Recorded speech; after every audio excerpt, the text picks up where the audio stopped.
सर्दियों की जान और पंजाब की शान, ऐसा सरसों की साग कि आपको गांव का याद दिला दे। एकदम पंजाबी स्टाइल में सरसों की साग की रेसिपी शेयर करने जा रही हूँ। ऐसा सीक्रेट तरीका आज मैं बताऊंगी कि झटपट बनेगा, बहुत ही टेस्टी और हेल्दी तो बनेगा ही, क्योंकि बहुत सारे हरे पत्तेदार सब्जियों से सरसों सरसों की साग को तैयार किया जाता है।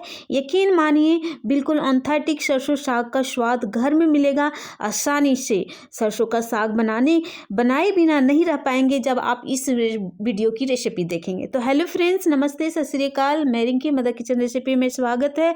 बहुत ही टेस्टी सरसों साग को बनाने के लिए हमें चाहिए 2 बंच सरसों की साग।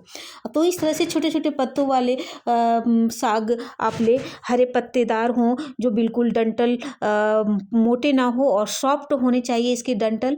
तो इस तरह से मैंने इसको साफ सुथरा कर लिया, गंदगी जो सब निकाल लिया, छांट लिया मैंने सारी साग को अच्छी तरीके से। और जो मोटे मोटे जो डंठल थे उसको मैं निकाल दिया और बिल्कुल सॉफ्ट पत्ते वाले और डंठल वाला को यूज किया, क्योंकि ये बहुत जल्दी गल जाते हैं और बहुत जल्दी ये घोट जाते हैं। तो आप इस तरह से आप इसको रख लें। और फिर मैं दूसरा साग ली, वो है भथुआ का साग। इस तरह से आप इसको भी बिल्कुल सॉफ्ट डंठी वाले जो ये साग है उसको ही यूज करें, मोटे डंठे वाले को यूज नहीं करें। तो इस तरह से मैंने छांट लिया इसको। और मार्केट में इस तरह से छोटे वाले भी बड़े पत्ते वाले भी मिलते हैं, तो आप बड़े पत्ते वाले का टेस्ट बहुत ही अच्छा होता है। तो इस तरह से मैंने इस साग को भी अच्छी तरीके से साफ सुथरा कर लिया, 2-4 पानी से धो लिया। इसमें मिट्टी बहुत सारे होते हैं, तो इसलिए मैंने 2-4 पानी से इसको धो लिया। अब इसको कटिंग करूँगी फ्रेंड्स। तो इस तरह से कटिंग करनी है, बिल्कुल बारीक इसकी कटिंग करनी है। तो मैं यहाँ एक चीज़ और आपको याद दिला देती हूँ कि काटने से पहले इसको आप 2-4 पानी से धो लें। ऐसा करने से क्या होता है ना कि अगर काट के आप धोएँगे तो इसका न्यूट्रिएंट्स सारा निकल जाएगा, और हमें न्यूट्रिएंट्स की बहुत ज़रूरी होती है। तो इसलिए आप पहले इसको काटने से पहले धो लें अच्छी तरीके से, उसके बाद ही काटें। फिर मैं भथुआ जो साग है उसको भी अच्छी तरीके से बारीक काट लेंगे, और अच्छी तरीके से इसको भी हम छोटे-छोटे बारीक काट करके हम दोनों को साइड कर लेंगे। इस तरह से हमने दोनों को साइड करके करके रख लिया। आप इसके जगह पे आप पालक साग भी यूज़ कर सकते हो और मेथी साग भी यूज कर सकते हो, पर मैं आज 2 ही साग इसमें यूज करूँगी। बहुत ही अच्छी फ्लेवरदार ये इसकी जो साग है वो बनेगी। तो सरसों की साग जो मैंने भथुआ की जो का साग जो कटिंग करके रखा था, अब इसमें सारे को हम इस तरह से डाल देंगे। आप इसको हंडिया में भी बना सकते हो, पर इसमें बहुत ही टाइम लगता है और बहुत काफ़ी टाइम 2 से 3 घंटे लग जाते हैं। तो अगर आप कुकर में बनाओगे तो बहुत झटपट ये बन जाती हैं, बिल्कुल आसान तरीके से बन जाती है। तो आप इस तरह से आप कुकर में बनाएंगे तो तुरंत आराम से बन जाएंगे। तो पूरी सर्दियाँ आप आराम से इसको बना करके खा सकते हैं। तो सरसों की साग सबसे ज़रूरी चीज़ होती है वो फ्लेवर। अदरक, लहसुन, हरी मिर्च की जो फ्लेवर होती है वो बहुत ही इंपॉर्टेंट होती है। तो मैंने सभी को बिल्कुल बारीक कद्दूकस कर लिया, और ये ध्यान देना है कि इसकी कद्दूकस करके ही करें, इसको पीस के ना डालें। तो मैंने सभी को थोड़ी-थोड़ी डाल दिया, हरी मिर्च, प्याज, अदरक और लहसुन को थोड़ा-थोड़ा इसमें डाल दिया। और जो बाकी जो बच गया है मैं अगला नेक्स्ट स्टेप में इसको यूज़ करूँगी। तो इस तरह से फिर मैं थोड़ा-सा नमक डालूँगी, क्योंकि पत्तेदार हर सब्जियों में नमक का मात्रा पहले से ऑलरेडी होता है। और मैं इसमें आधा कप के लगभग मैं पानी डालूँगी, क्योंकि पत्तेदार सब्जियों में पानी का मात्रा होती है और पकने के बाद पानी छोड़ता है, तो मैं पानी कम ही डाली। फिर तेज़ आँच पे मैं इसको एक विशिल आने तक इसको मैं विशिल डालूँगी, और फिर मैं गैस का फ्लेम कम कर दूँगी। और 10 मिनट के बाद इसका 2 से 3 विशिल आने के बाद जब कुकर का जब पूरा सारा स्टीम खत्म हो जाए, तब हम गैस का बंद कर देंगे। और जो है इसका स्टीम निकलने के बाद ही इसका ढक्कन हम खोलेंगे। और आप ये देख पा रहे फ्रेंड कि ये बिल्कुल हमारा गल गया है, सारा साग बिल्कुल अच्छी तरीके से पक गया है।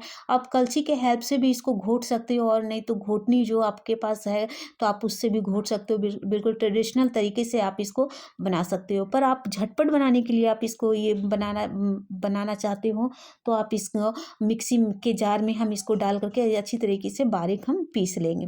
तो इसको हम जो कुकर में जो पक गए थे साग को मैं इसमें डाल करके मिक्सर जार में डाल करके इसको थोड़ा बारीक मैं पीस लूँगी। ये देखो आपको दिखा रही हूँ, बिल्कुल अच्छी तरीके से पीस चुकी है मेरी। मैं चम्मच के हेल्प से मैं आपको दिखा रही हूँ। ये देखो इस तरह से बिल्कुल बारीक पीसी होनी चाहिए। अब मैं इसको साइड कर देती हूँ, बिल्कुल ये अच्छी है। और जो पानी बच गए थे, जो पानी बच गया मैं इसमें डाल देती हूँ और अच्छी तरीके से मिला करके इसको साइड कर देती हूँ। फिर चलती हूँ, कढ़ाई गैस पे ऑन करती हूँ और सरसों की साग में घी या बटर बहुत इम्पोर्टेंट होता है, तो मैं आज इसको घी से बनाऊँगी।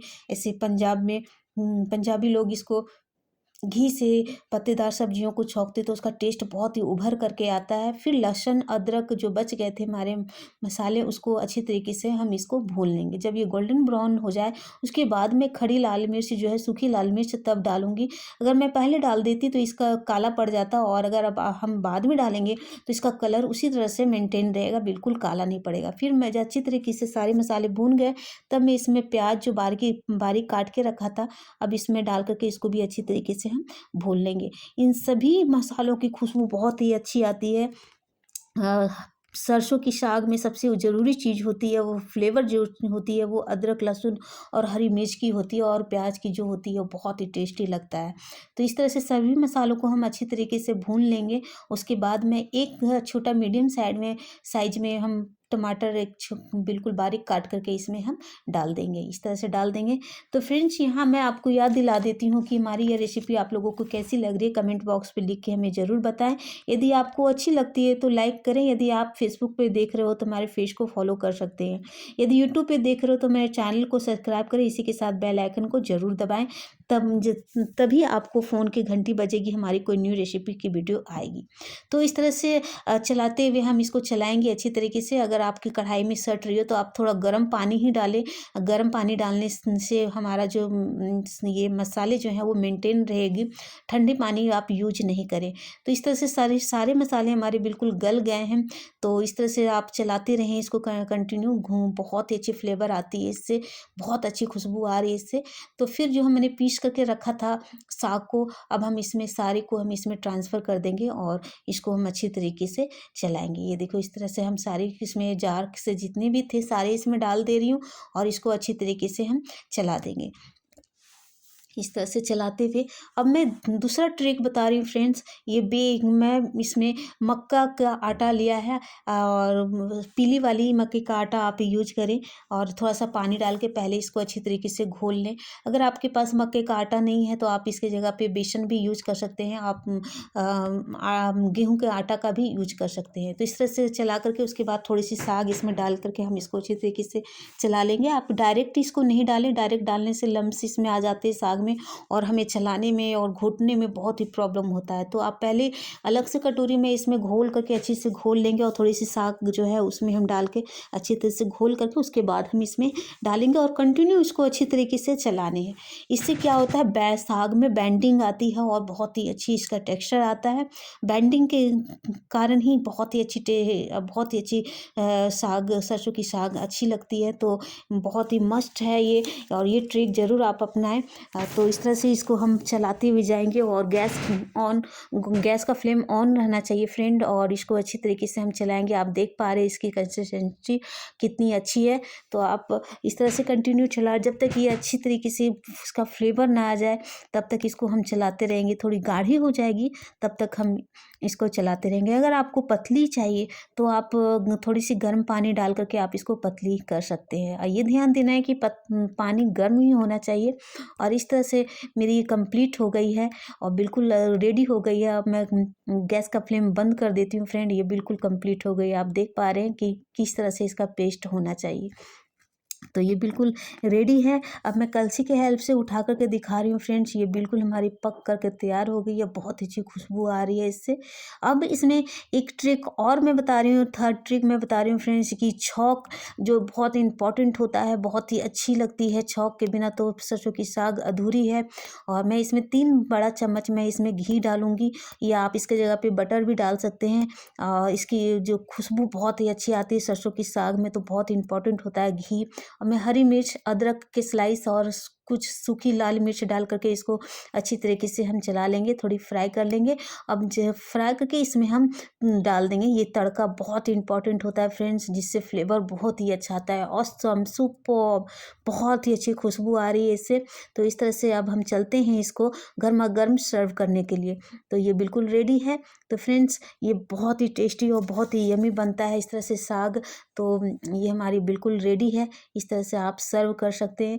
तो पंजाब में इसी तरह से लोग इसको खाना पसंद करते हैं, और आप ट्रेडिशनल तरीके से आप अगर बनाना चाहते हैं तो आप ज़रूर इस तरह से ट्राई करें। और इस तरह से आप कोई भी मक्का का रोटी या फिर फुलके या सिंपल रोटी के साथ आप इसको एंजॉय कर सकते हैं। ये बहुत ही टेस्टी लगता है। तो फ्रेंड्स आप इसको उसके ऊपर आप घी या बटर आप डाल दें तो ये साग की चार चाँद लग जाएगी। तो फ्रेंड्स ये बहुत ही टेस्टी और बहुत ही उम्दा है लगता है खाने में। तो मैं इसके साथ गुड़ गुड़ के साथ इसको सर्व करूँगी, और बहुत ही अच्छा लगता है। इस तरह से आप ट्रेडिशनल तरीके से आप खाएँ तो गुड़ और इसके साथ स्वाद और बढ़ जाती है। तो आप इसको एंजॉय करें। अगली वीडियो में मिलते हैं। Bye bye.